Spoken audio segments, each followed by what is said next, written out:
Boogie woogie oogie, my dudes. I am in the process of doing the research for this video because not only is this unscripted, but I don't even really know how I want to begin this at all. I guess what kind of sparked this video in general for me was the fact that the entire internet was trying to collapse on Eminem recently. In my opinion, something that is one of the more timid things he's done in his career. And I think that was the first real moment in which even the entire world was like, all right, now about cancel culture. But it's funny that we all drew the line at fucking Eminem. I think it's something that's been getting out of control for a while now. I think it's kind of sad because the people are losing their power. This used to be taken seriously, I guess, in its infancy, and there's some people whom have been canceled that it's effective. When it happens all the time, it devalidates your platform. The public is just devalidating themselves too consistently at this point to even count anything that they're saying as truth or in need of truth, because people are just going through so little research to find the answer to do something. But when it comes to actually doing the correct thing, people are so slow to actually do it. It's crazy. I mean, there are people with way worse cases than some of the people that I'm about to name, and some maybe with equal. I'm just gonna name people who've been canceled. I don't care opinionated on where you sit on all of it. I'm just gonna name a couple of people who've been canceled, and I just think it's interesting to see that all this has happened, and it's easy to forget we've gone through all this because it happens so frequently at this point. Eminem, Fitz, Chris Pratt, Jenna Marbles, Joe Rogan, Guy Williams, Sia, like Wendy's, Domino's. I mean, the businesses have been canceled all the time. I remember Filthy Frank got canceled. It feels like forever ago, but Filthy Frank got canceled for something we all knew about. And then I guess like Pyro, who's probably walks the line a little bit. And then like Pokimane. There was a instance not very long ago. I guess it's a year ago now, but it feels like a lifetime ago considering the amount of stuff we've heard in the last year. That, I mean, like people were like in an uproar about Rudy Gobert touching all the microphones and joking about COVID. Not even 2 months later, I don't think people would know who Rudy Gobert is. I think that's a Bill Burr bit, but I don't want to take credit for it. I'll just throw his face in the thumbnail instead. But like when something like the James Charles situation that's actually a little bit more in depth and actually has a little bit more fact to it happens, it seems like the world forgets about it and moves on. When stuff like the David Dobrik allegations are getting traction and he still refuses to respond to it, it just shows not only that he's being childish and everybody around that situation is being childish. Does this even work, what everybody in the world is trying to do right now? And I think it might have used to work, and I think it works on certain people. Aziz Ansari got canceled over something so long ago, lost everything, and like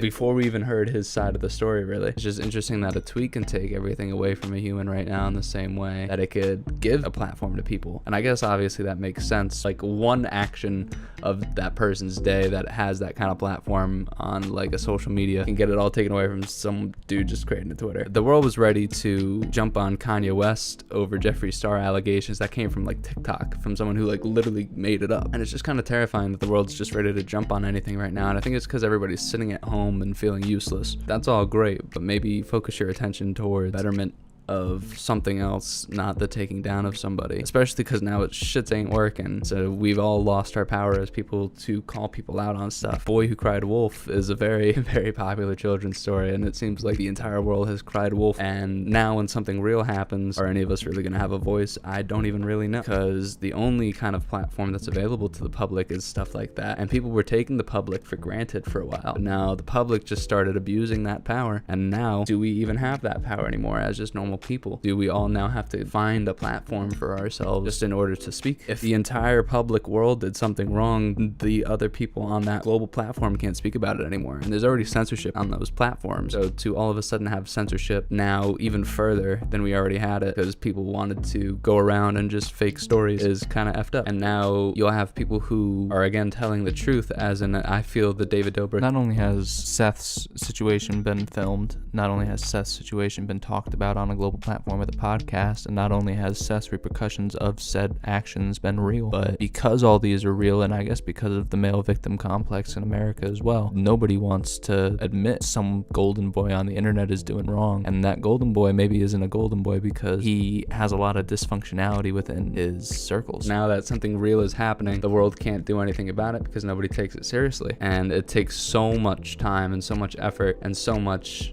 evidence now from someone who probably doesn't want to be reliving that kind of situation just to even be heard. And it's just unfortunate that it's gone even further now than it has in the past due to cancel culture and what cancel culture has been doing. And I don't think it's even really real to some extent, right? It's all made up. People are saying and doing whatever they please, and it all happens or doesn't happen. It's just mass outroar over something that it's seeing red. You see something that angers you, and then you want to do something about it. It's like an animalistic impulse that we all have that we just aren't recognizing because it's happening in our palms.